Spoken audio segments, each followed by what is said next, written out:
Pendeta Johannes, sosok garis keras yang selalu menang dalam debat antaragama, akhirnya dihadapkan pada sosok Ustadz Zrobi yang tenang dan penuh kebijaksanaan.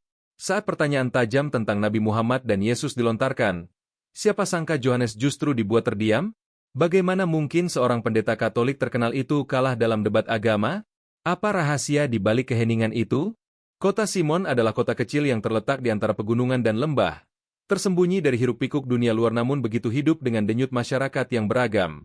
Meski luas wilayahnya tak seberapa, Simon dikenal sebagai salah satu kota dengan tingkat keberagaman tertinggi di wilayah itu. Di jalanan kota ini, berdiri berdampingan tempat ibadah, gereja, masjid, vihara, sinagoga, dan kuil. Warga Simon hidup berdampingan sejak puluhan tahun, saling bertukar salam, makanan, dan kadang bahkan ikut merayakan hari besar keagamaan satu sama lain. Namun, kehidupan damai ini mulai berubah sejak munculnya seorang tokoh agama yang mencuri perhatian, Pendeta Johannes. Johannes bukanlah pendeta biasa. Ia bukan hanya pemimpin gereja Katolik terbesar di Simon, tapi juga dikenal sebagai sosok yang lantang dan berani. Ia memiliki postur tinggi, suara berat, dan tatapan mata tajam yang jika menatap seseorang, seolah bisa menembus isi hati. Karismanya tak diragukan, terlebih saat ia berdiri di mimbar gereja dan berbicara. Suaranya menggelegar, tegas, dan penuh keyakinan. Setiap khotbahnya mampu menggetarkan hati umatnya, entah karena kagum atau karena takut. Namun, Johannes juga dikenal sebagai pribadi yang keras kepala dan sangat kaku dalam pemahaman agamanya. Ia percaya hanya ada satu jalan keselamatan, melalui Yesus Kristus. Prinsip itu ia genggam erat, bahkan sampai menutup pintu terhadap pemahaman atau ajaran agama lain. Ia tidak segan-segan menyebut ajaran lain sebagai jalan yang menyesatkan, sesuatu yang seringkali menyinggung banyak pihak. Metodenya dalam berdakwah cenderung konfrontatif. Ia bukan tipe pemuka agama yang duduk dalam diskusi damai atau dialog antariman. Ia lebih suka forum debat terbuka, di mana ia bisa beradu argumen, menyerang doktrin agama lain, dan membuktikan keunggulan keyakinannya. Bagi Johannes, kebenaran bukan untuk disandingkan, tapi untuk dipertahankan dengan segala cara, bahkan jika itu harus melukai perasaan pemeluk agama lain. Reputasi Johannes sebagai pendebat ulung mulai terdengar luas, tak hanya di Simon, tapi juga ke kota-kota sekitar. Ia sering mengundang pemuka agama lain ke gerejanya atau forum publik untuk berdiskusi soal teologi. Namun diskusi itu hampir selalu berubah menjadi perdebatan panas. Ia pernah berdebat dengan seorang biksu Buddha, dan di akhir forum, sang biksu memilih meninggalkan ruangan tanpa sepatah kata. Dalam acara lain, ia juga pernah mempermalukan seorang rabi Yahudi yang tidak mampu menjawab pertanyaannya soal peran Mesias. Banyak yang mengagumi keberanian Johannes. Ia dianggap sebagai prajurit Tuhan oleh para pengikutnya. Bagi mereka, Johannes adalah sosok yang membela iman Katolik dari penyimpangan dan meluruskan pemahaman masyarakat terhadap kebenaran sejati. Namun, tidak sedikit pula yang mengkritiknya. Para tokoh masyarakat di Simon mulai merasa cemas, sebab atmosfer yang dulu penuh toleransi dan saling menghargai kini mulai menghangat. Warga yang dulunya saling menyapa kini mulai berhati-hati dalam berinteraksi, takut ucapan mereka disalahartikan atau dijadikan bahan debat. Bahkan sebagian pemuka agama memilih untuk tidak menghadiri undangan Johannes, karena merasa forum-forum tersebut bukan untuk berdialog, melainkan untuk dijadikan bahan serangan. Ironisnya, semakin banyak yang menentangnya, Johannes justru merasa semakin benar. Dalam salah satu khotbahnya, ia berkata, Yesus berkata bahwa dunia akan membenci kalian karena aku. Maka jika dunia mulai membenciku, itu pertanda bahwa aku sedang berjalan di jalan yang benar. Umatnya pun bersorak, semakin yakin bahwa mereka mengikuti seorang pemimpin sejati.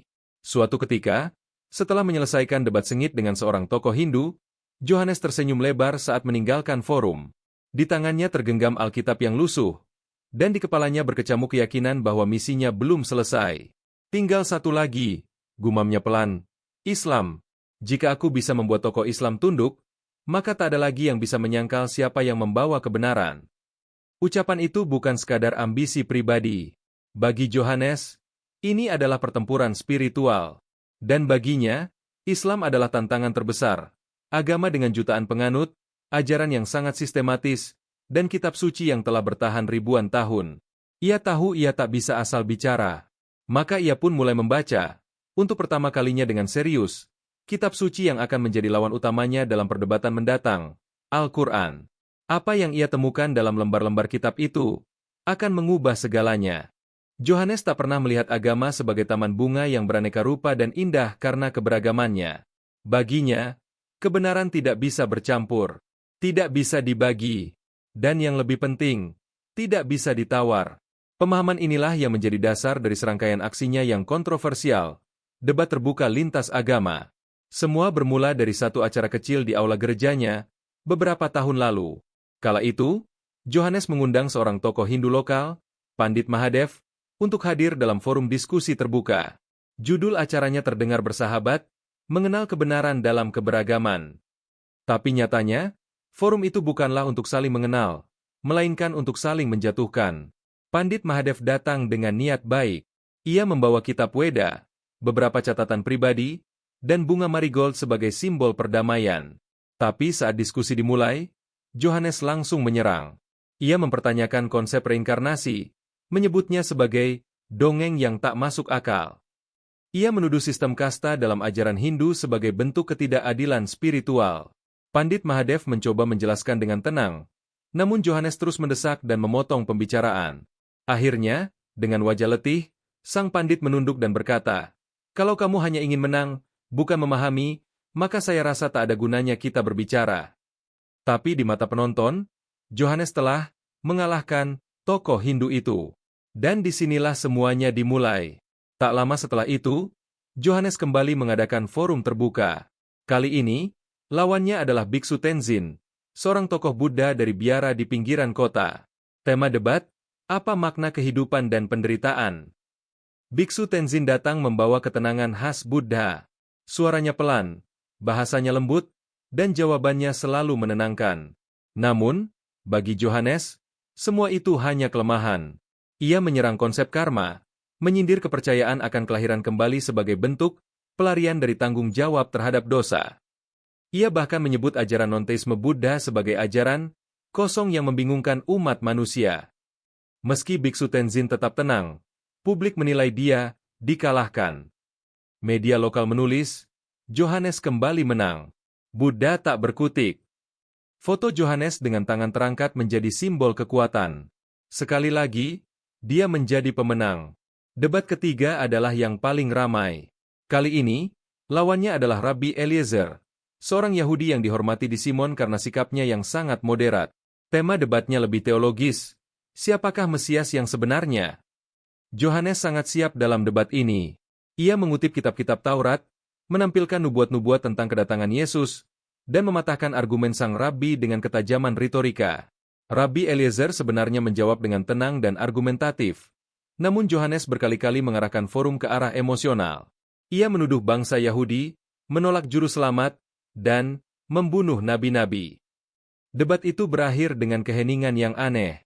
Rabbi Eliezer menghela napas panjang dan berkata, "Saya kira, kamu lebih ingin menang daripada berdialog." Lalu ia meninggalkan panggung. Ketiga forum itu menjadikan Yohanes sebagai fenomena. Dalam waktu singkat, ia dijuluki oleh umatnya sebagai pendeta tak terkalahkan. Di media sosial, namanya ramai dibicarakan. Cuplikan-cuplikan debatnya tersebar luas. Banyak yang memuji keberaniannya menyuarakan kebenaran secara frontal. Namun di balik pujian, ada pula kecaman. Kelompok lintas agama di Simon mulai mengeluarkan pernyataan bersama, mengkritik cara Yohanes yang mencederai nilai toleransi. Mereka menilai bahwa debat bukanlah alat untuk mencari kebenaran, melainkan hanya menjadi panggung untuk ego dan dominasi. Beberapa tokoh agama menolak untuk hadir jika Yohanes ada di panggung. Forum-forum diskusi yang tadinya penuh, kini sepi karena banyak yang merasa takut menjadi sasaran penghinaan. Bahkan sebagian umat Katolik sendiri mulai mempertanyakan, apakah ini memang jalan yang dikehendaki Yesus? Namun bagi Yohanes, semua itu hanyalah suara minor. Ia percaya bahwa ia sedang menjalankan misi ilahi. Setiap debat yang ia menangkan, semakin meneguhkan imannya bahwa ia adalah pembela Tuhan di zaman modern. Ia merasa bahwa ia sedang meluruskan kesesatan dan membawa terang kepada dunia yang gelap. Di dalam benaknya, ada satu keyakinan yang tumbuh semakin kuat. Semua agama lain telah ia tumbangkan. Tinggal satu lagi yang belum tersentuh. Agama yang dikenal paling tegas, paling besar, dan paling kuat pengaruhnya. Islam. Umatnya besar, kitab sucinya dijaga, pengikutnya militan, dan mereka percaya pada nabi terakhir. Tapi setiap kepercayaan punya celah. Gumam Johannes suatu malam di ruang kerjanya, sambil membuka sebuah kitab terjemahan Al-Quran yang baru ia beli. Baginya, Islam bukan hanya lawan terakhir, tapi juga puncak dari semua tantangan. Jika ia bisa mengalahkan seorang tokoh Muslim, maka seluruh dunia akan melihat bahwa tak ada kebenaran lain selain yang ia bawa. Apa yang belum ia ketahui, adalah bahwa misi ini akan menjadi ujian terbesar dalam hidupnya. Dan tak seperti sebelumnya, ia tidak akan meninggalkan panggung dengan senyuman. Setelah 3 debat besar yang memperkuat reputasinya sebagai pendeta paling lantang di kota Simon, Johannes merasa dirinya telah berada di puncak.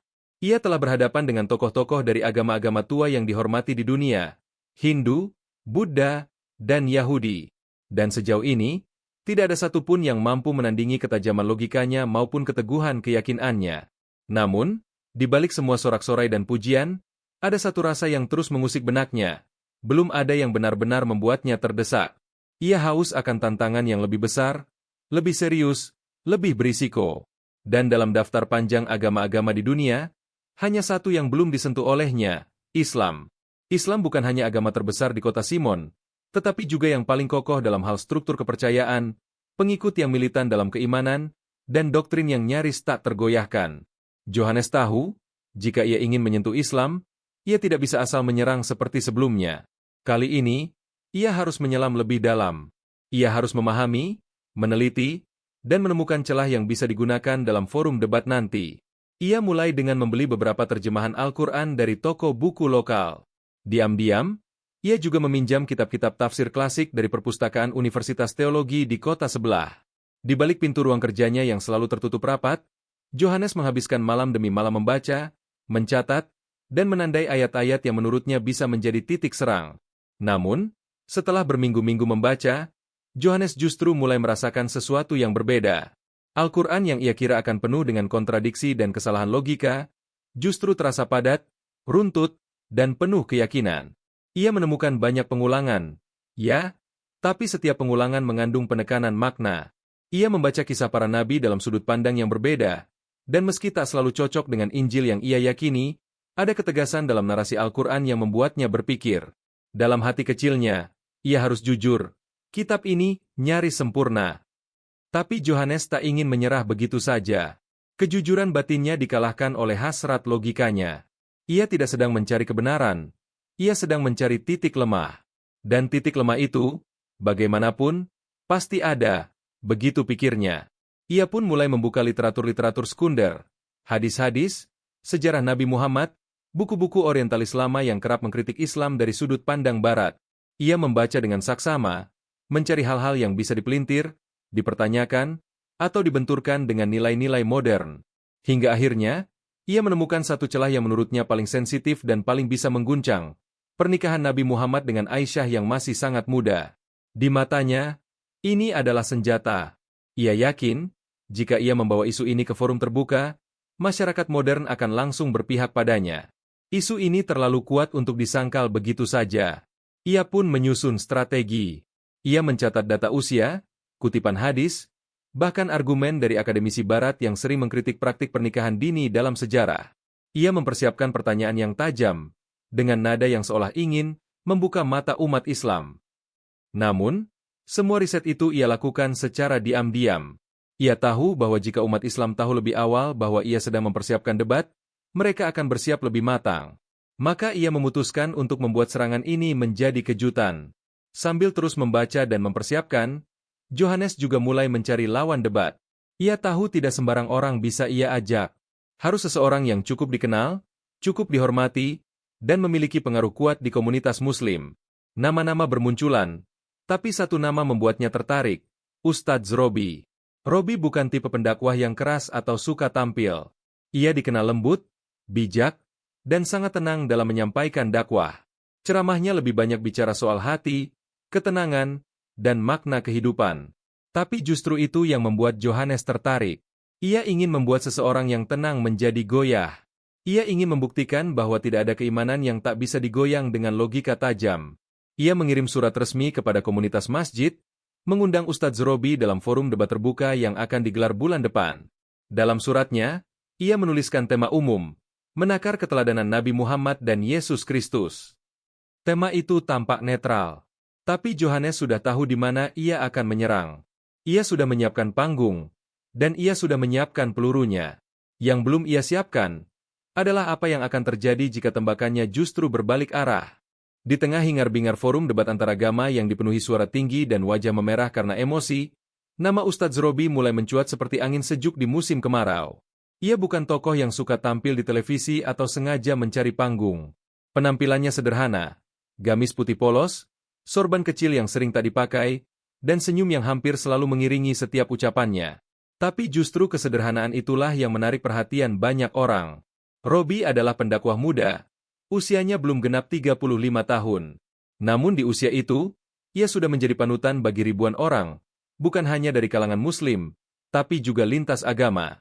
Ia tidak pernah mencaci keyakinan orang lain, tak pernah mengangkat suara saat berbicara, dan yang paling khas dari dirinya, ia lebih suka mendengarkan daripada berbicara. Ia lahir dan besar di kota Simon, anak dari seorang pedagang kain Muslim dan ibu yang dulunya seorang guru sekolah dasar. Robi kecil tumbuh dalam lingkungan penuh toleransi. Ia bersahabat dengan anak-anak dari berbagai latar belakang agama, bermain bola bersama anak Kristen, merayakan tahun baru bersama keluarga Buddha, bahkan pernah ikut mengantar makanan ke vihara bersama neneknya. Ketika dewasa dan memilih untuk memperdalam agama, Robi tak berubah. Ia justru menjadi semakin lembut. Ia belajar Islam bukan hanya sebagai ilmu, tapi sebagai jalan hidup yang penuh kasih. Dalam setiap kajiannya, ia menekankan pentingnya akhlak, kesabaran, dan ketulusan hati. Ceramah-ceramah Robi tak pernah penuh teriakan atau ancaman neraka. Ia bicara dengan nada rendah, pelan, tapi mengena. Orang-orang mengatakan bahwa mendengarkan ceramah Robi seperti sedang meneguk air hangat di pagi hari, menenangkan dan menyegarkan jiwa. Bahkan orang-orang non-Muslim sering datang ke kajiannya hanya untuk mendengar bagaimana ia memaknai hidup. Popularitas Ustadz Robi lambat laun mulai menyaingi nama besar Pendeta Yohanes di kalangan masyarakat Simon. Tapi yang menarik, Robi sama sekali tak menanggapi hal itu sebagai persaingan. Ia bahkan menolak saat ada media yang ingin mempertemukannya dengan Yohanes dalam program dialog antar tokoh agama. Apa yang perlu dipertandingkan dari kebenaran? Ujarnya dalam satu wawancara. Kebenaran bukan sesuatu yang dimenangkan lewat debat, tapi dirasakan dalam hati. Sikap inilah yang membuat banyak orang semakin menghormati Robi. Sementara Yohanes dikenal karena debat-debatnya yang panas, Robi dikenal karena dialog-dialognya yang damai. Ia kerap diundang dalam forum lintas agama untuk menjadi penyeimbang, bukan penantang. Saat Yohanes menantang para pemuka agama dengan pertanyaan menusuk, Robi justru mengajukan pertanyaan yang menenangkan. Apa yang bisa kita lakukan bersama untuk membuat hidup lebih bermakna bagi semua umat? Namun, meski menolak debat terbuka, bukan berarti Robi tak siap jika dihadapkan pada diskusi serius. Ia sangat menguasai Al-Quran, hadis, sejarah Islam, hingga pemikiran para ulama klasik dan modern.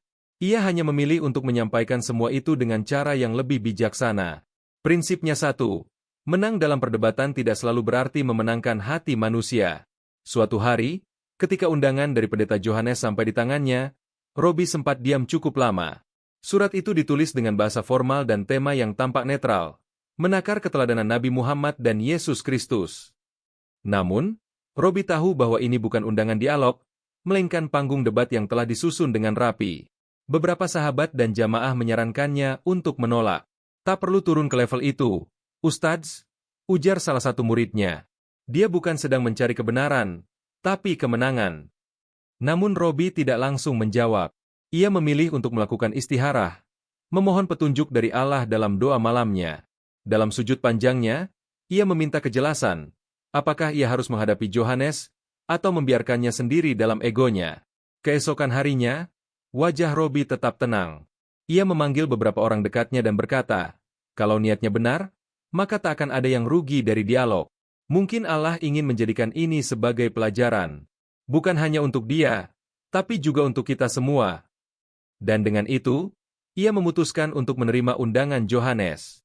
Bukan karena ingin bertanding, tapi karena ia merasa, mungkin ini waktunya menunjukkan pada dunia bahwa agama tak harus disampaikan dengan marah-marah, tapi bisa dengan akhlak yang lembut. Sementara di sisi lain, Yohanes mulai menyusun skenario untuk menyerang. Ia tak tahu bahwa lawan yang akan dihadapinya bukan sekadar pendakwah biasa, tapi seseorang yang kekuatannya bukan pada kata-kata tajam, melainkan pada ketenangan jiwa. Pertarungan dua sosok berbeda itu pun mulai disusun. Bukan hanya dua tokoh agama yang akan bertemu, tapi dua cara pandang terhadap iman dan kebenaran.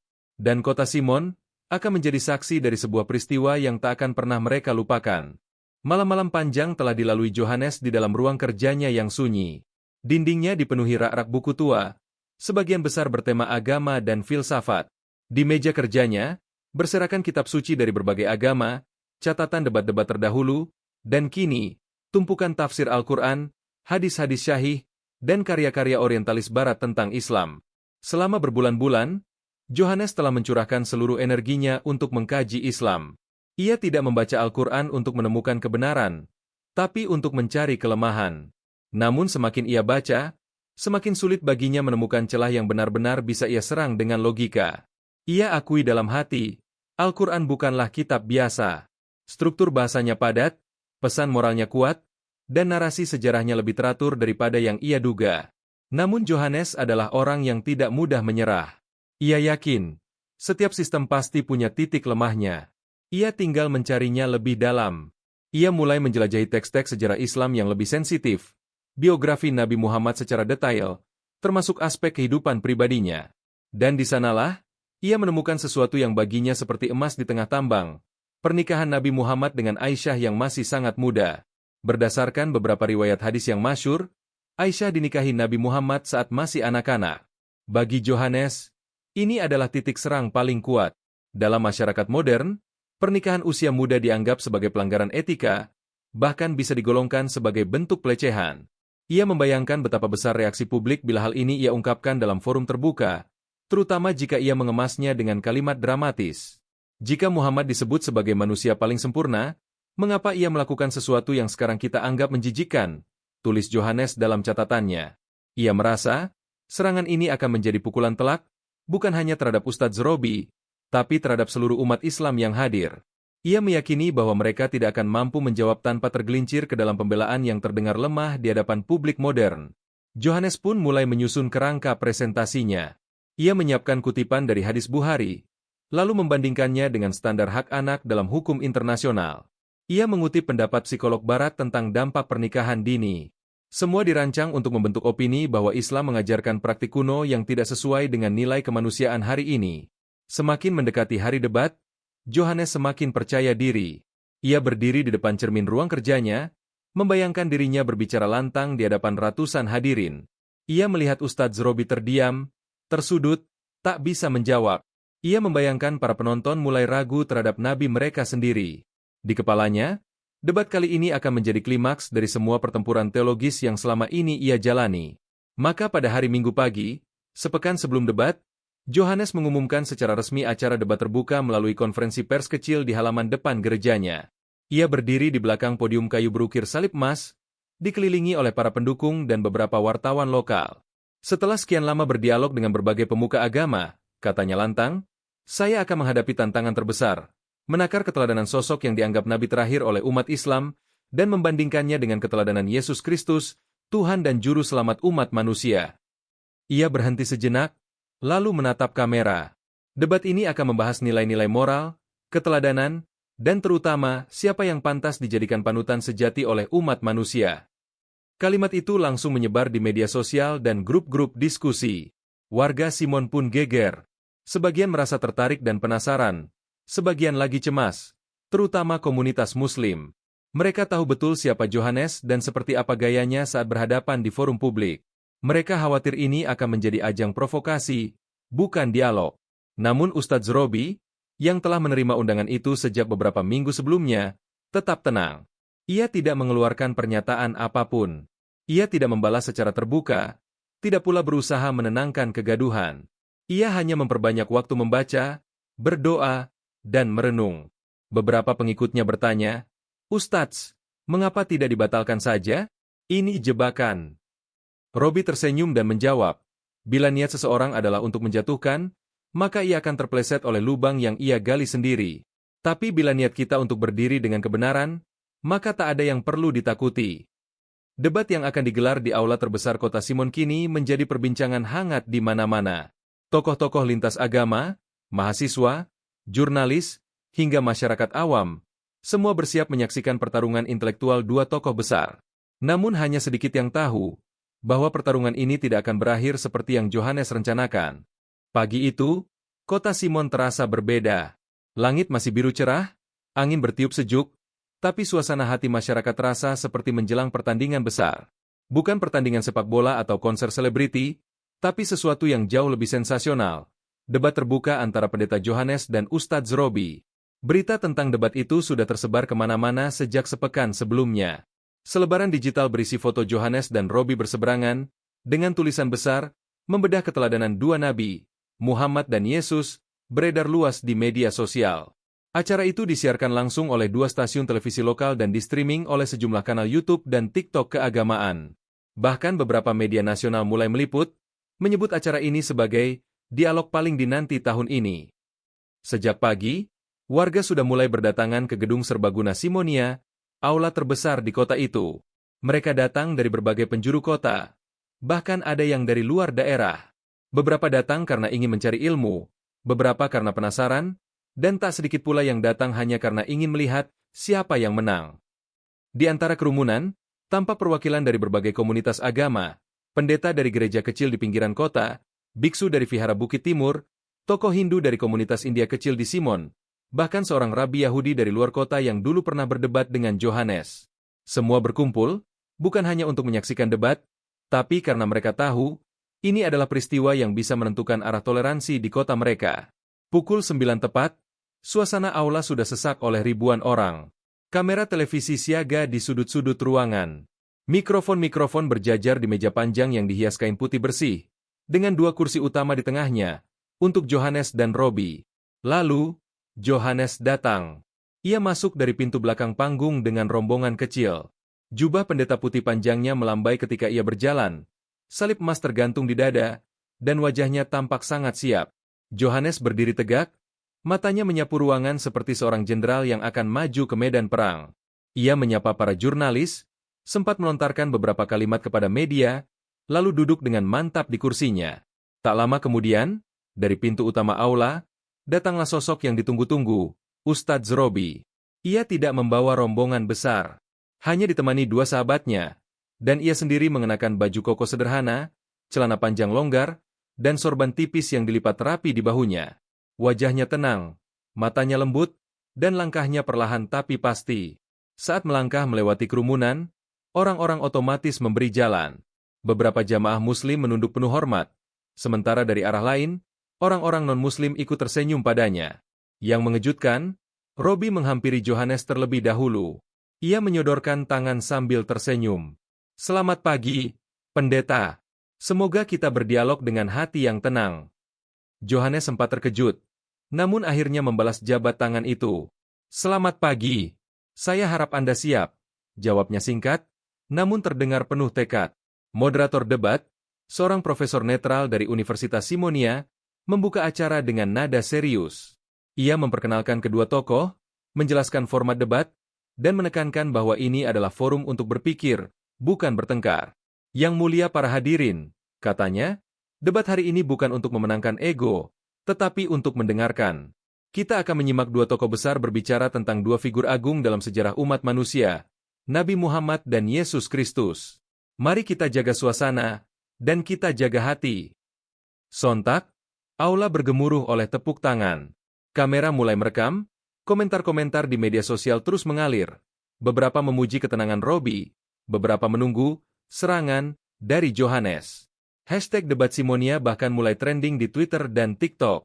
Ketika debat dimulai, suasana aula berubah menjadi hening yang luar biasa. Semua orang menahan napas, menunggu siapa yang akan berbicara lebih dahulu. Dan seperti telah disepakati, Pendeta Yohanes mendapat giliran pertama.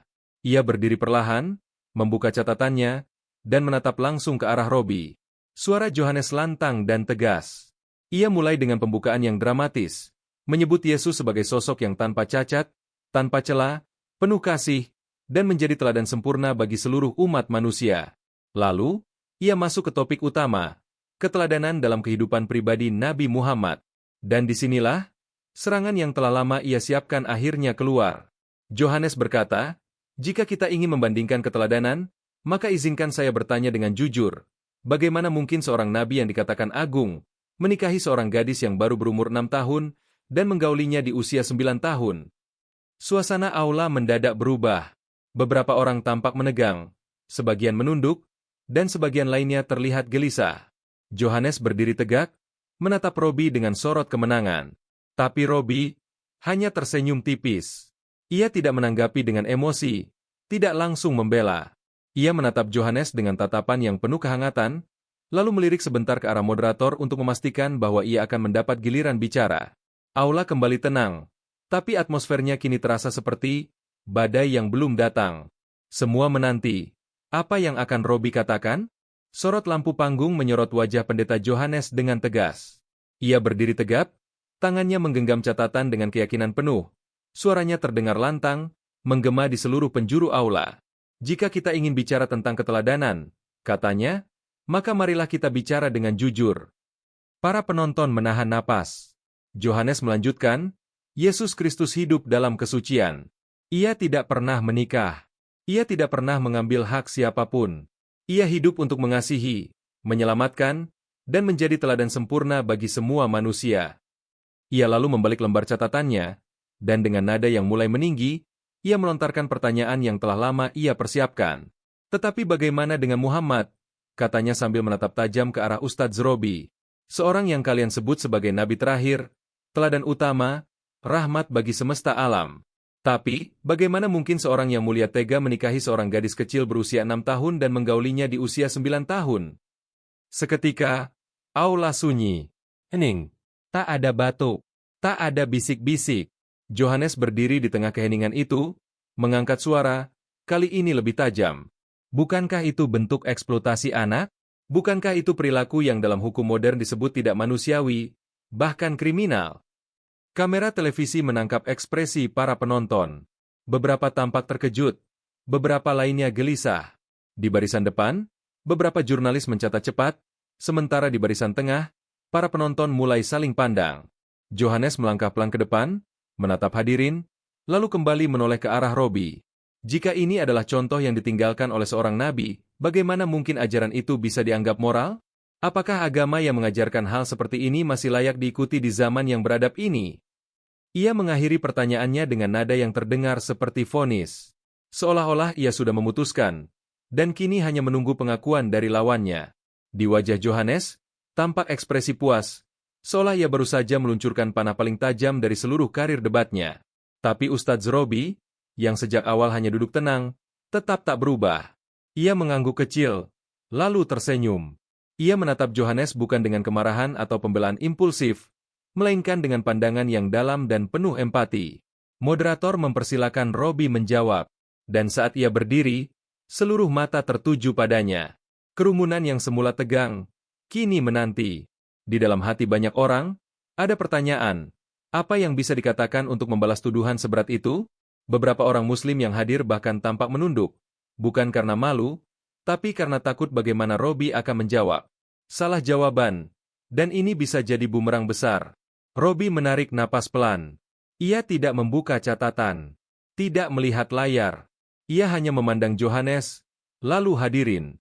Terima kasih, Pendeta Johannes, atas pertanyaan Anda, ucapnya lembut. Suara Robi tidak lantang, tidak menghentak. Tapi justru karena itulah, seluruh aula hening. Semua orang benar-benar mendengarkan. Saya tahu, ini bukan sekadar pertanyaan. Ini adalah perasaan. Perasaan tidak nyaman, mungkin juga jijik, ketika kita mendengar pernikahan dengan anak di bawah umur. Ia berhenti sebentar. Dan saya sepakat. Dalam dunia hari ini, pernikahan dengan anak-anak adalah sesuatu yang keliru. Baik secara moral, sosial, maupun hukum. Johannes tampak sedikit bingung. Ia tidak menyangka Robi akan mengakui hal itu begitu terbuka. Tetapi, izinkan saya mengajak kita semua melihat sejarah bukan dengan kacamata hari ini, lanjut Robi. Ketika kita menilai masa lalu dengan standar masa kini, maka kita sedang menjebak diri dalam kesombongan zaman. Robi menatap para hadirin satu persatu. Pada masa Nabi Muhammad hidup, pernikahan usia muda adalah sesuatu yang lumrah. Di banyak kebudayaan, termasuk Romawi, Persia, bahkan Eropa abad pertengahan, anak perempuan dianggap cukup umur saat ia mengalami baligh. Mereka sudah dinikahkan, bukan karena dimanfaatkan, tetapi karena norma saat itu memang menganggapnya siap. Ia kembali menatap Yohanes. Dan pernikahan Nabi Muhammad dengan Aisyah tidak terjadi secara sembunyi-sembunyi. Tidak dipaksakan.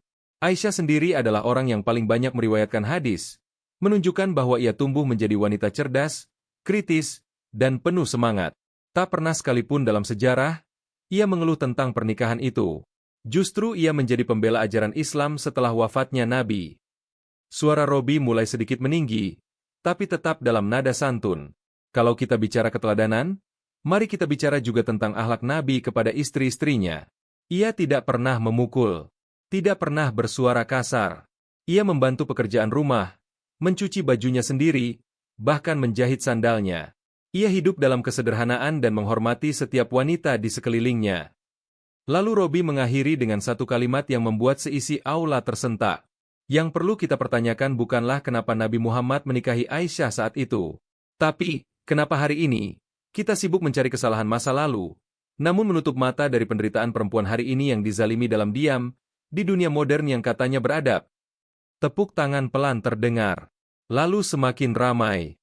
Beberapa penonton berdiri. Di wajah Yohanes, tampak perubahan. Ia tidak lagi seagresif sebelumnya. Dan debat baru saja dimulai. Setelah lontaran pertanyaan tajam dari Yohanes tentang pernikahan Nabi Muhammad dengan Aisyah, suasana aula debat benar-benar menegang. Wajah-wajah para hadirin tampak cemas, terutama dari kalangan Muslim. Sebagian terlihat menggenggam tangan mereka sendiri, seakan bersiap untuk mendengar pembelaan yang berat, bahkan mungkin emosional. Tapi Ustadz Robi, seperti biasa, berdiri dengan wajah tenang. Tak ada kerutan di dahinya, tak ada kegelisahan di matanya.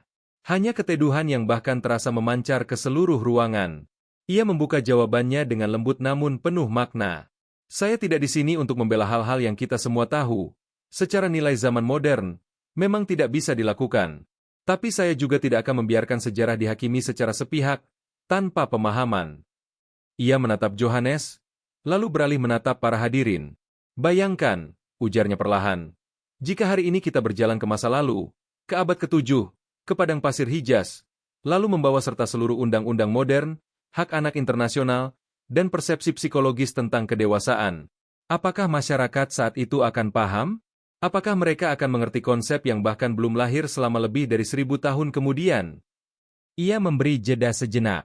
Di masa itu, lanjut Robi, tolak ukur kedewasaan bukan usia angka. Tidak ada akta kelahiran. Tidak ada umur resmi seperti sekarang. Kedewasaan ditentukan oleh tanda-tanda biologis dan kesiapan sosial, seperti menstruasi pada perempuan, atau kemampuan bertanggung jawab pada laki-laki.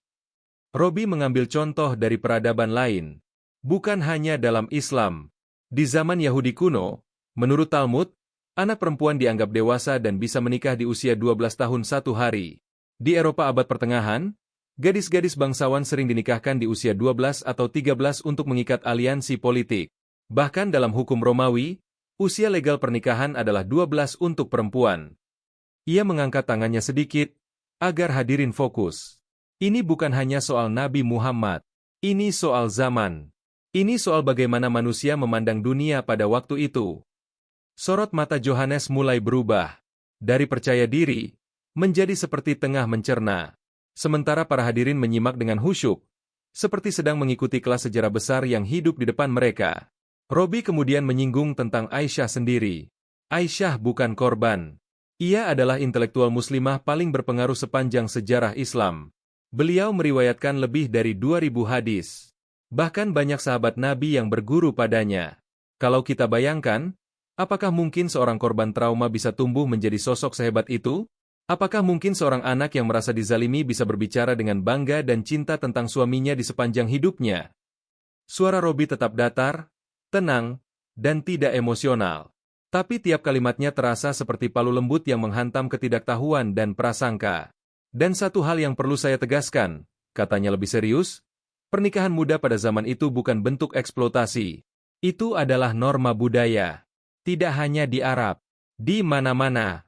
Kita tidak bisa mencabut satu peristiwa dari konteks zamannya, lalu menilainya dengan lensa modern. Ia tersenyum tipis. Kalau begitu caranya, maka hampir semua tokoh sejarah akan gagal. Bahkan Nabi Isa, atau Yesus, sebagaimana disebut oleh saudara-saudari Kristen kita, Akan tampak aneh jika dinilai dengan logika dunia sekarang. Beliau tidak menikah, tidak berkeluarga, hidup di jalanan, berbicara kepada pohon, mengutuk pohon ara karena tidak berbuah di luar musim, dan jika ini dilihat tanpa iman dan konteks, orang bisa menyebut itu tidak waras. Tapi kita tidak melakukannya, karena kita paham bahwa nilai seseorang tidak bisa diukur hanya dengan logika hari ini. Beberapa orang mulai mengangguk. Ada yang menunduk dalam perenungan. Robi mengakhiri jawabannya dengan satu kalimat yang membuat suasana aula kembali hening. Setiap zaman punya moralitasnya sendiri. Tapi yang abadi adalah akhlak. Dan Nabi Muhammad, jika saudara Yohanes benar-benar membaca keseluruhan hidupnya, bukan hanya menikahi Aisyah. Ia juga membebaskan budak, menyantuni anak yatim, memuliakan perempuan, dan menangis di malam hari demi keselamatan umatnya. Seketika, tepuk tangan kembali menggema di aula. Tidak seperti sebelumnya yang spontan, kali ini lebih panjang, lebih mantap, dan datang dari berbagai penjuru ruangan, muslim dan non-muslim, tua dan muda. Yohanes masih duduk diam, tak segera bangkit. Ia tahu, jawabannya barusan bukan hanya membantah tuduhannya, tapi juga memberikan pelajaran tentang cara berpikir yang lebih luas dan mendalam. Moderator pun memandang Yohanes sambil berkata, "Apakah ada tanggapan sebelum kita lanjut ke sesi berikutnya?" Tapi Yohanes hanya menggeleng pelan. Untuk pertama kalinya dalam karir debatnya, ia kehabisan kata-kata. Debat yang awalnya tampak seperti pertarungan satu arah, kini mulai berbalik. Setelah menjawab pertanyaan sensitif dari Yohanes dengan logika sejarah dan empati yang mendalam, Ustadz Robi tidak hanya mengembalikan ketenangan suasana, tapi juga menanamkan perspektif yang jauh lebih luas kepada para hadirin. Tapi debat belum selesai. Moderator memberi isyarat bahwa Robi kini punya hak untuk melemparkan pertanyaan balasan. Semua mata kembali tertuju kepadanya. Kali ini, bukan karena penasaran, melainkan karena sudah tahu. Setiap kata dari mulut pria ini bukan hanya jawaban, tapi juga cermin untuk berpikir ulang. Robi berdiri. Ia tidak membawa catatan, tidak melihat layar, tidak menoleh kemana-mana. Hanya menatap Yohanes dengan sorot yang tidak konfrontatif, namun dalam dan penuh rasa ingin tahu yang tulus. "Pendeta Yohanes," ucapnya pelan, "tadi Anda bertanya tentang keteladanan. Maka izinkan saya bertanya tentang hal yang sama." Ia memberi jeda sejenak, lalu melanjutkan, "Jika Yesus itu Tuhan, mengapa dia harus mati di tiang salib?" Suara Robi lembut, tapi kata-katanya seperti petir di tengah keheningan. Suara riuh tepuk tangan yang sebelumnya menggema kini lenyap. Yang tertinggal hanya keheningan penuh perhatian. Yohanes mengangkat wajah. Ia tampak sedikit tegang, tapi masih mencoba menyembunyikannya.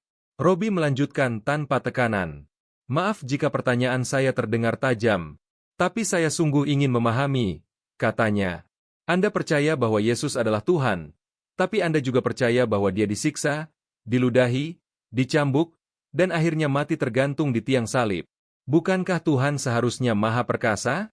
Tidak bisa dikalahkan oleh manusia." Ia menoleh sebentar ke hadirin, lalu kembali ke Yohanes. "Jika Yesus adalah Tuhan, bagaimana mungkin manusia bisa menganiaya Tuhan? Bukankah seharusnya Tuhan yang menguasai kehidupan dan kematian, bukan sebaliknya?" Wajah-wajah para penonton mulai menunjukkan ketegangan yang bergeser. Kini, giliran pihak Yohanes yang merasa diuji. Beberapa jurnalis tampak sibuk mencatat. Kamera televisi merekam wajah Yohanes yang sedikit mulai kehilangan ketenangannya. Tapi Robi belum selesai. "Dan jika kematian Yesus itu adalah untuk menebus dosa manusia, maka izinkan saya bertanya lagi," ucap Robi sambil sedikit memajukan tubuhnya. "Apakah Tuhan harus mati dulu agar bisa menyelamatkan ciptaannya?" Ia menggeleng pelan, seperti mempertanyakan kebenaran dari logika itu. "Dalam Islam," lanjutnya, "Tuhan kami, Allah, tidak perlu mati untuk mengampuni. Ia Maha Pengasih dan Maha Pengampun. Jika seorang hamba bersujud dan menangis, memohon ampun dengan tulus, maka Tuhan mengampuni. Tidak perlu darah, tidak perlu salib, tidak perlu kematian." Beberapa orang tampak terperangah dengan pernyataan itu. Bukan karena marah, tapi karena mereka merasa tersentuh oleh kesederhanaan dan kemurnian konsep yang dijelaskan Robi. Dan akhirnya, Robi menutup pertanyaannya dengan satu pukulan terakhir, bukan dengan kemarahan, tapi dengan logika yang menggugah hati. Kalau benar Yesus mati demi menebus dosa seluruh umat manusia, lalu mengapa dunia ini masih penuh penderitaan? Ia menatap hadirin satu persatu. Masih ada anak-anak kelaparan. Masih ada kekerasan. Masih ada kejahatan yang merajalela. Masih ada manusia yang menderita dalam kesunyian. Jika semua dosa telah ditebus 2000 tahun lalu, mengapa hidup ini tidak menjadi lebih damai? Bukankah penebusan seharusnya membawa perubahan nyata? Ustadz Robi tidak mengangkat suara, tidak menekan. Tapi justru dalam kelembutan suaranya, pertanyaannya mengalir begitu tajam dan menusuk ke inti keyakinan lawan debatnya. Ia lalu menutup dengan satu pernyataan. Saya tidak mempertanyakan niat baik Yesus. Kami Muslim pun menghormati beliau sebagai nabi yang mulia. Tapi saya mempertanyakan logika dari keyakinan yang menjadikan Tuhan sebagai korban, bukan penguasa. Karena dalam Islam, Tuhan adalah pelindung, bukan yang harus dilindungi. Suasana aula benar-benar sunyi. Tidak ada tepuk tangan. Tidak ada sorakan. Yang ada hanya keheningan panjang yang terasa seperti gema dari pikiran semua orang yang hadir. Johannes terdiam. Sorot matanya tidak lagi menyala-nyala seperti tadi. Ia tidak langsung menjawab. Bibirnya sempat terbuka, tapi kembali tertutup. Ia mencari kata-kata, tapi tidak menemukannya. Bagi pendeta yang telah memenangkan banyak debat selama bertahun-tahun, ini adalah momen yang asing. Bukan karena ia diserang dengan keras, tapi karena lawannya bertanya dengan kelembutan, namun dengan logika yang begitu jernih. Moderator akhirnya memecah keheningan. Pendeta Johannes, apakah Anda ingin menanggapi? Johannes hanya mengangguk pelan, lalu berkata singkat, izinkan saya menjawab di segmen berikutnya. Tapi dari nada suaranya, semua orang tahu, ia sedang berusaha menenangkan pikirannya sendiri. Dan untuk pertama kalinya status, pendeta tak terkalahkan, terasa goyah. Suasana di aula itu berubah drastis setelah Ustadz Robi mengajukan pertanyaan yang menyentuh inti keyakinan pendeta Johannes. Momen itu seperti saat di mana sebuah gelombang besar menghantam sebuah kapal yang sedang berlayar tenang. Johannes, yang sejak awal penuh percaya diri, kini terlihat bagaikan tersangkut di tengah badai kata-kata yang tak bisa ia kendalikan. Wajah Johannes memerah. Ada kombinasi antara rasa malu, kebingungan, dan mungkin sedikit kemarahan yang sulit disembunyikan. Ia berdiri, namun tubuhnya tampak kaku, seperti orang yang tiba-tiba kehilangan arah. Bibirnya bergerak, seolah ingin berbicara, tapi kata-kata sulit keluar. Penonton yang tadinya penuh ketegangan kini mulai bergerak. Perlahan, tepuk tangan mulai terdengar. Awalnya pelan, kemudian semakin deras. Beberapa orang bahkan berdiri, memberi sorakan yang tulus. Suara tepuk tangan itu bukan sekadar untuk kemenangan Robi, tapi juga untuk keberanian dan ketenangan yang ia tampilkan saat menghadapi sebuah pertarungan ide yang sengit. Namun, sorak-sorai itu tidak membuat Johannes bangkit dari kebisuannya.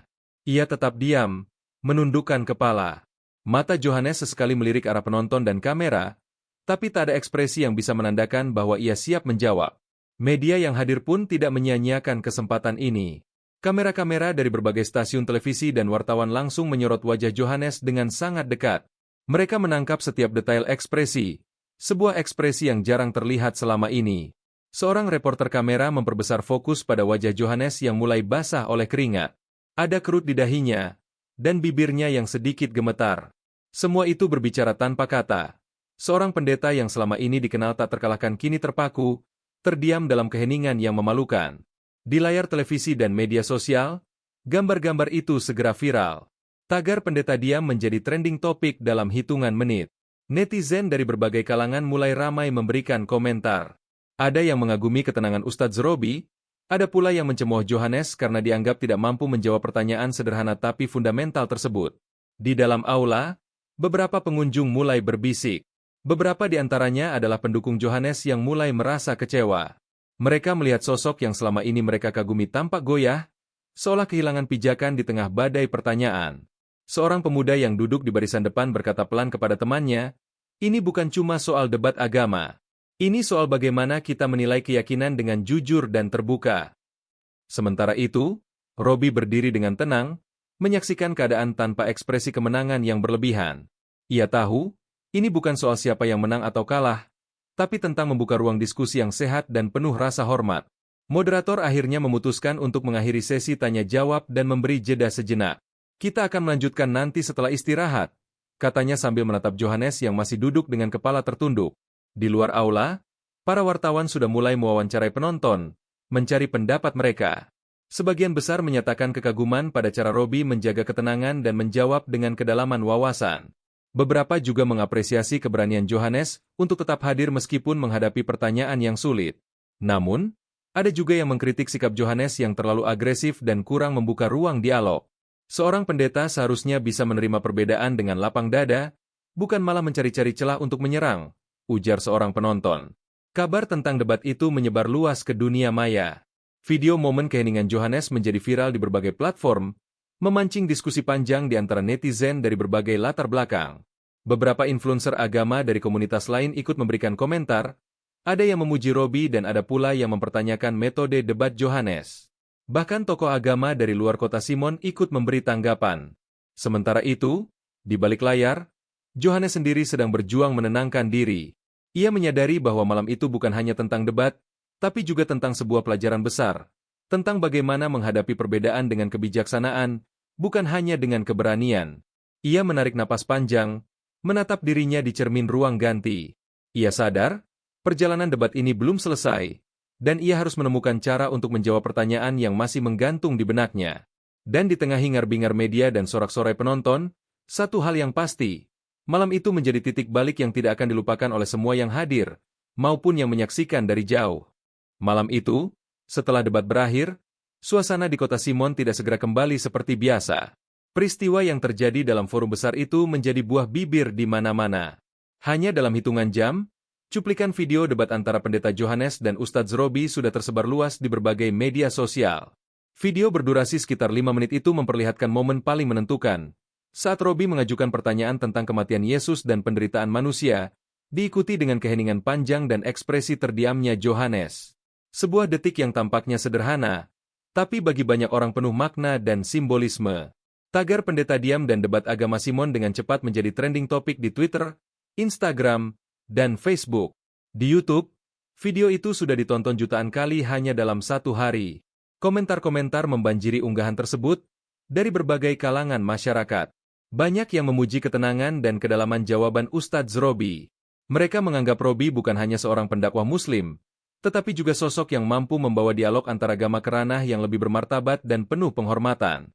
Robi menunjukkan bahwa debat tidak harus jadi ajang adu kekuatan, tapi ajang pemahaman, komentar seorang netizen. Sementara itu, nama Pendeta Johannes mendadak jadi bahan perbincangan hangat, tapi bukan dalam konteks seperti biasanya. Judul-judul viral bermunculan di portal berita daring dan akun-akun berita media sosial seperti Pendeta hina Nabi Muhammad, kini dibuat tak berkutik di forum debat. Pendeta karismatik kota Simon terdiam oleh jawaban Ustadz Robi. Debat panas kota Simon, ketika pendeta garis keras dikalahkan oleh pendakwah santun. Judul-judul ini memantik perdebatan lebih luas di kalangan masyarakat. Ada yang membela Johannes, menilai bahwa pertanyaan Robi terlalu menyudutkan dan bahkan provokatif. Namun, tak sedikit pula yang menyuarakan keprihatinan terhadap metode debat yang dipilih oleh Johannes selama ini. Diskusi tidak hanya terjadi di dunia maya, tetapi juga di kedai kopi, kantor, kampus, dan ruang keluarga. Banyak orang mulai menilai ulang cara berdakwah dan berdialog antar agama yang selama ini mereka kenal. Selama ini saya pikir debat agama harus keras, saling bantah tanpa henti, kata seorang mahasiswa yang aktif di komunitas lintas agama di Simon. Tapi setelah melihat debat tadi malam, saya paham bahwa dialog yang membangun itu yang bikin kita saling mengerti, bukan saling menjatuhkan. Di media lokal, beberapa tokoh agama bahkan membuka ruang diskusi publik yang membahas soal toleransi dan cara berdialog antar agama yang lebih baik. Mereka mengutip debat Johannes dan Robi sebagai contoh nyata bahwa kekerasan kata-kata tidak membawa hasil yang baik. Pendeta Johannes sendiri menerima banyak pesan masuk dari rekan, keluarga, dan jemaatnya. Beberapa pesan berisi dukungan, mengingatkan bahwa setiap orang bisa mengalami masa sulit dan harus belajar dari pengalaman. Namun ada juga yang sinis dan menantang keberaniannya untuk balas debat di lain waktu. Meski begitu, dari dalam diri Johannes mulai tumbuh kesadaran. Ia mulai mempertimbangkan bahwa metode debat yang selama ini dipertahankan, yang keras, konfrontatif, dan tanpa ruang toleransi, mungkin sudah tidak efektif dan justru membuatnya kehilangan simpati banyak orang. Ustadz Robi, di sisi lain, mendapat banyak tawaran untuk tampil di berbagai acara lintas agama, mengisi seminar, dan menjadi pembicara inspiratif yang menyuarakan kedamaian dan dialog yang sehat. Popularitasnya melonjak bukan hanya di kalangan Muslim, tapi juga dari komunitas lain. Peristiwa ini mengajarkan masyarakat kota Simon, dan bahkan lebih luas lagi, bahwa dalam dialog antaragama, Kemenangan yang sesungguhnya bukanlah siapa yang mampu mengalahkan lawan dengan argumentasi tajam, tapi siapa yang mampu menjaga hati dan pikiran tetap terbuka, menyebarkan pengertian, dan membangun jembatan persaudaraan. Dengan viralnya momen tersebut, semakin banyak komunitas lintas agama yang mulai menyelenggarakan forum-forum dialog dengan suasana yang lebih ramah dan damai. Harapan tumbuh bahwa perbedaan keyakinan tidak harus menjadi pemicu konflik, tapi justru menjadi sumber kekayaan yang harus dirayakan bersama. Dan di tengah gelombang pujian dan kritik itu, satu hal yang jelas, debat antara Pendeta Johannes dan Ustadz Robi telah menorehkan babak baru dalam sejarah dialog antaragama di kota Simon, sebuah babak yang menegaskan bahwa kekuatan sejati bukan terletak pada siapa yang paling keras berbicara, melainkan pada siapa yang mampu mendengarkan dan menghormati. Setelah debat yang mengguncang kota Simon dan viral di media sosial, suasana di dalam diri Pendeta Johannes berubah secara drastis. Ia yang selama ini dikenal sebagai sosok yang penuh keyakinan dan keras kepala, mulai merasakan kegelisahan yang dalam. Bukan karena ia kalah debat, melainkan karena sesuatu yang lebih rumit. Ia mulai mempertanyakan keyakinan dan metodenya sendiri. Di hari-hari setelah debat, Johannes sering terlihat termenung di ruang kerjanya. Setiap kali ia berusaha mengingat kembali momen debat itu, ia merasakan ada sesuatu yang tidak bisa ia jelaskan dengan mudah. Bukan rasa malu semata, tapi juga kebingungan dan rasa ingin tahu yang tak pernah ia rasakan sebelumnya. Ia mulai bertanya dalam hati, apakah selama ini aku berdakwah dengan cara yang benar? Apakah aku benar-benar memahami agama lain? Atau hanya sekadar mencari celah untuk menyerang mereka? Dan lebih penting lagi, apakah aku sudah cukup memahami ajaranku sendiri? Pertanyaan-pertanyaan itu mengguncang dasar keyakinannya. Selama ini, Johannes selalu yakin bahwa kebenaran ada di pihaknya, dan bahwa dengan metode debat yang keras dan konfrontatif, ia sedang membela iman yang benar. Namun, pertemuan dengan Ustadz Robi dan jawaban-jawaban tenang yang penuh makna membuatnya mulai ragu. Suatu malam, Johannes duduk di perpustakaan gereja, membuka kembali kitab suci agama Islam yang dulu ia baca untuk mencari kesalahan. Tapi kali ini, ia membaca Al-Quran bukan untuk mencari kelemahan, melainkan untuk mencoba memahami. Ia mulai membaca surat-surat yang menjelaskan tentang ketuhanan, akhlak, dan kehidupan Nabi Muhammad dengan cara yang berbeda. Ia mencoba menyelami konteks sejarah dan budaya di balik ayat-ayat yang sebelumnya ia anggap kontroversial. Perlahan, ia melihat sebuah gambaran yang lebih manusiawi dan penuh hikmah. Johannes terkejut. Ada sesuatu dalam teks-teks itu yang membuatnya tersentuh. Bukan sebagai lawan yang harus dikalahkan, tapi sebagai ajaran yang mengandung kearifan dan kedalaman spiritual. Ia mulai mengerti mengapa Ustadz Robi bisa menjawab dengan ketenangan dan kesantunan. Dalam proses pencarian ini, Johannes juga kembali mempelajari ajaran Yesus dan prinsip-prinsip kasih, pengampunan, dan kerendahan hati yang selama ini ia ajarkan. Ia mulai menyadari bahwa mungkin selama ini ia terlalu fokus pada perdebatan keras, sampai lupa bahwa inti ajaran agama adalah cinta dan pengertian. Hari-hari berikutnya diwarnai oleh pergulatan batin yang tidak mudah. Johannes merasa seperti berjalan di antara dua dunia, antara keyakinan yang selama ini ia pegang teguh dan pemahaman baru yang mulai terbuka di hadapannya. Ia bertanya pada dirinya sendiri, bagaimana mungkin ia selama ini terlalu keras terhadap sesama manusia, padahal iman seharusnya membawa kedamaian. Dalam momen-momen hening itu, Johannes mulai menulis jurnal pribadi. Ia mencatat perasaannya, pertanyaan-pertanyaan yang muncul, dan refleksi atas semua yang terjadi. Ia menulis tentang keraguan, penyesalan, tapi juga harapan untuk menjadi pribadi yang lebih bijaksana dan terbuka. Ia juga mulai menghubungi beberapa tokoh lintas agama, termasuk Ustadz Robi, untuk berdiskusi secara pribadi. Mereka bertukar pikiran dengan cara yang lebih santun dan penuh rasa hormat. Johannes merasa dialog yang sebenarnya bukan tentang siapa yang menang atau kalah, tapi tentang saling belajar dan memperkaya. Salah satu percakapan yang paling berkesan baginya adalah ketika Ustadz Robi berkata, Johannes, kebenaran tidak harus dipertahankan dengan keras kepala. Kadang, kebenaran justru hadir dalam kerendahan hati untuk mendengar dan memahami. Kata-kata itu menggema di dalam dirinya. Johannes mulai menyadari bahwa selama ini ia hanya melihat agama lain sebagai musuh, bukan sebagai saudara yang juga mencari cahaya. Transformasi ini bukan sesuatu yang instan. Johannes tahu, perjalanannya masih panjang. Tapi ia merasa langkah pertama sudah dibuat, membuka hati dan pikirannya untuk menerima perbedaan, belajar dari orang lain, dan menegakkan keyakinan dengan cara yang lebih damai. Di balik pergolakan batinnya, Johannes juga merasa lega. Beban yang selama ini ia pikul terasa sedikit berkurang. Ia tak lagi merasa harus selalu menang dalam setiap debat, tapi justru ingin menemukan jalan untuk membangun jembatan, bukan tembok. Kota Simon, yang selama ini mengenal Johannes sebagai pendeta keras kepala dan konfrontatif, mulai melihat sosok yang berbeda.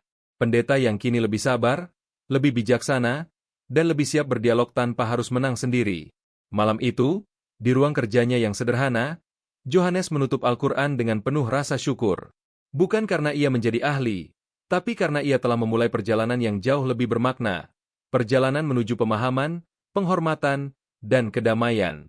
Setelah viralnya debat yang menggemparkan kota Simon dan mengubah wajah dialog antaragama di kota itu, Pendeta Johannes menghilang dari sorotan publik untuk beberapa waktu. Ia tidak muncul dalam kebaktian besar, tidak mengisi ceramah, bahkan tak terlihat dalam pertemuan komunitas agama yang biasanya ia hadiri dengan penuh semangat. Kota Simon bertanya-tanya, apa yang sedang terjadi pada pendeta garis keras yang selama ini dikenal penuh kontroversi itu. Namun, di balik keheningan itu, Johannes sedang menjalani proses transformasi yang dalam.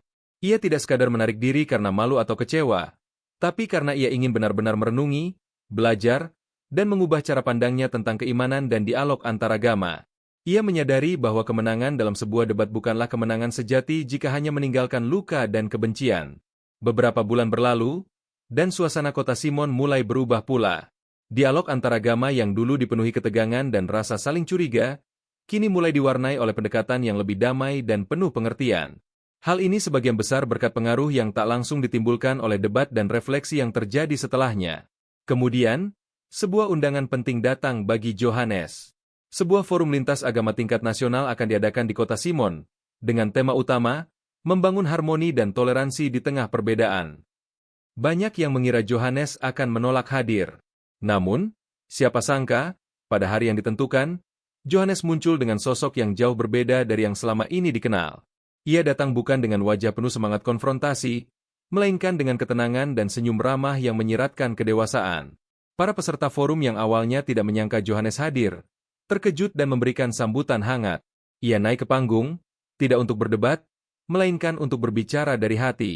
Dalam sambutannya, Johannes mengakui secara terbuka tentang perjalanan panjang batinnya setelah debat besar itu.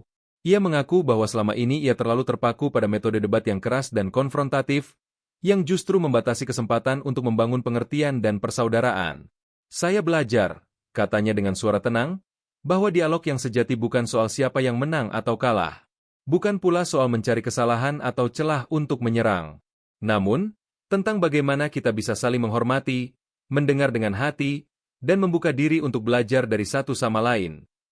Johannes melanjutkan dengan mengatakan bahwa ia sudah mulai membaca kembali kitab-kitab suci agama lain dengan niat memahami, bukan mencari kelemahan.